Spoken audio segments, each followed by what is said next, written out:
Стоп. Да, хорошо.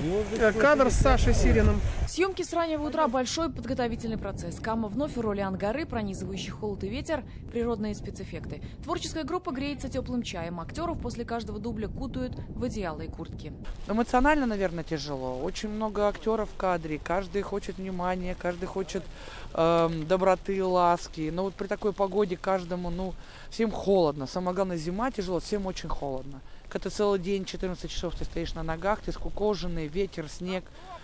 Час-два это отлично, но когда это 14 часов, это очень тяжело. Актерский состав действительно потрясающий. Чулпан Хаматова, Александр Баширов, Роза Хайруллина, Юлия Пересильд. В толпе идет и профессор Лейбе. В шале от голода и холода еле волочит ноги. Полусумасшедшего старика играет Сергей Маковецкий. Этот человек меня очень заинтересовал. Во-первых, что это за состояние? Как автор пишет, он в яйце. Думаешь, и что это такое? Какие-то подробности боли его душа не принимает.